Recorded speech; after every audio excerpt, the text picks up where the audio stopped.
अस्सलाम वालेकुम रहमतुल्लाहि बरकातहू। कैसे दोस्तों, उम्मीद करती हूँ आप लोग जहाँ होंगे खुश होंगे, महफूज होंगे, अल्लाह ताला के हिफाजत में होंगे। सो गाइज, आज की हदीस है फजर की नमाज पढ़ के सोना एक राज है। दोस्तों, अगर आप सभी को ये वीडियो अच्छी लगी तो आप लोग प्लीज़ एक लाइक एक शेयर लाजमी कर दीजिएगा। चलिए शुरू करते हैं आज की खूबसूरत हदीस। आप लोग इस वीडियो में एंड तक बने रहें। औज़ बिल्लाहि मिनश शैतानिर रजीम, बिस्मिल्लाहिर्रहमानिर रहीम। क्या आप भी फ़र्ज की नमाज के बाद सो जाते हैं? क्या आप अपने जानते ही कि इस वक्त सोना आपकी रोज़ी, सेहत और दिमाग पर तीनों पर बुरा असर डाल सकता है। आज की इस वीडियो में हम आपको बताएंगे कि नबी करीम सल्लल्लाहु अलैहि वसल्लम ने इरशाद फरमाया, इस वक्त के बारे में क्या इरशाद फरमाया है। और यह भी एक इंसान भी, साइंटिस्ट भी इस बात की हकीकत को मान चुका है कि हमारे प्यारे नबी सल्लल्लाहु अलैहि वसल्लम 1400 साल पहले बयान में फरमाए थे कि रसूलुल्लाह सल्लल्लाहु अलैहि वसल्लम ने दुआ फरमाया, अल्लाहुम्मा रब्बिल उम्मती की बुकारी, यानी कि ए अल्लाह मैं तेरी उम्मत के सुबह के वक्त में बरकत अता फरमाते हूँ। इस हदीस में हमने यह पता चला है कि सुबह का वक्त, खासकर फजर की नमाज के बाद का वक्त, अल्लाह की तरफ से बरकत भरा हुआ है। इस वक्त में की गई मेहनत, काम और इबादत तीनों कामयाबी मिलती है। सहाबा और सुबह के बाद की आदतों। रसूलुल्लाह सल्लल्लाहु अलैहि वसल्लम फजर की नमाज के बाद मस्जिद में बैठ जाते थे और सूरज निकलते वक्त तस्बीह का तिलावत में मशगूल रहते थे। और फिर जब सूरज निकल जाती थी तो 2 रकात इशराक की नमाज अदा करते थे। सहाबा इकराम रज़ियल्लाहु ताला अन्हा ने इन सुन्नत को अपनाते हैं। वह लोग फजर के बाद काम काज शुरू करते हैं, खेतों की तरफ चले जाते थे, दुकानों में खोलते थे या तलमी की तसल्ली ले जाते थे, यानी कि यकीन था कि सुबह का वक्त ही बरकत और रोज़ी का असर वाला है। फजर के बाद सोने का नुकसान जानिए। अब बात है कि उस रोज़ी जो आज भी बहुत से लोग नहीं जानते हैं। फजर के बाद सोने से क्या होता है? पहला, रोज़ी में कमी। अल्लाह जब खुद सुबह के वक्त में बरकत रखते हैं और हम उसे सोकर जाया कर देते हैं तो जाहिर है कि उस बरकत में महरूम हो जाएगा। नंबर 2, बदन भारी होना, दिमाग सुस्त होना। फजर के बाद सोना इंसान के जिस्म में नेचुरल साइंटिस्ट भी जान चुका है। साइंटिस्ट कहता है कि सूरज की रोशनी मोटामिलिनी नींद भी महसूस हो कम होता है, लेकिन अगर आप उजले में भी सोते तो यह मोटामिल बिगड़ जाती है, जिससे सारा दिन थकावट महसूस होती है और चिड़चिड़ा बना रहता है।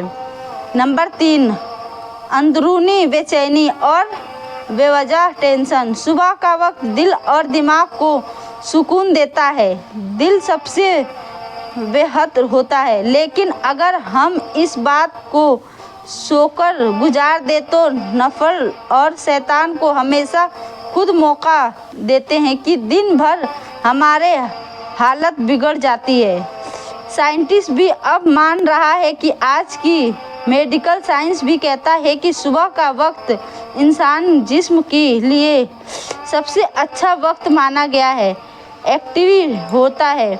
डॉक्टर कहता है कि सुबह की हवा दिल और दिमाग के लिए बेहतर फ़ायदेमंद होता है।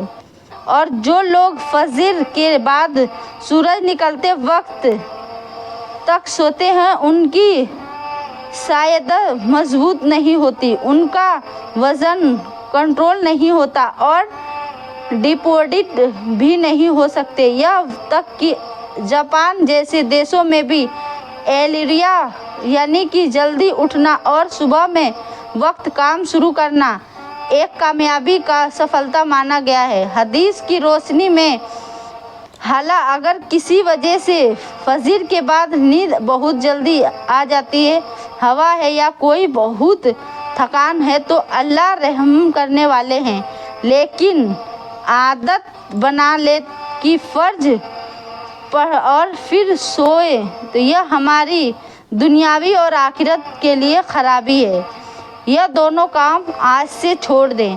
रसूलुल्लाह सल्लल्लाहु अलैहि वसल्लम ने इरशाद फरमाया, जो शख्स फजर की नमाज के बाद बैठकर अल्लाह का जिक्र करता है, फिर सूरज निकलने के बाद 2 रकात नमाज उम्र का सवाब मिलता है, एक उम्र और हज का सवाब मिलता है। सोचिए, अल्लाह ताला हमें एक हज और उम्रे का सवाब देते हैं सिर्फ इस बात पर कि हम फजर के बाद कुछ वक्त अल्लाह को याद करते हैं और इसहाक की नमाज पढ़ते हैं। यह मौका हमें सिर्फ नींद की वजह से यह मौका हम खो देते हैं। आम जिंदगी में अमल करें। पहला, फजर के बाद 30 मिनट जगने का इशराक करें। शुरू में मुश्किल लगेगी लेकिन धीरे धीरे आदत बनाएंगे। नंबर 2, तस्बीह, दुआ और कुरान पढ़ें। यह वक्त दुआ के लिए कबूलियत का वक्त है। नंबर 3, इशराक की नमाज ज़रूर पढ़ें। यह नबी करीम सल्लल्लाहु अलैहि वसल्लम प्यारे सुन्नत और सहाबा की बहुत है, सवाब भी बहुत है। नंबर 4, सुबह की पहल कर। यही वक्त है जब आप अपने पूरे दिन की सही प्लानिंग कर सकते हैं।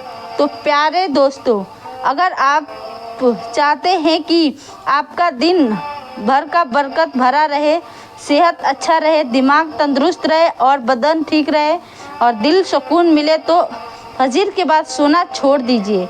जो लोग इस आदत को अपनाते हैं वो ही ज़िंदगी और आखिरत दोनों का कामयाबी होते हैं। अगर आपको यह बात दिल को लगी तो इस दूसरों तक ज़रूर पहुंचाएं, सदका जारी समझ के, सवाब की नीयत से,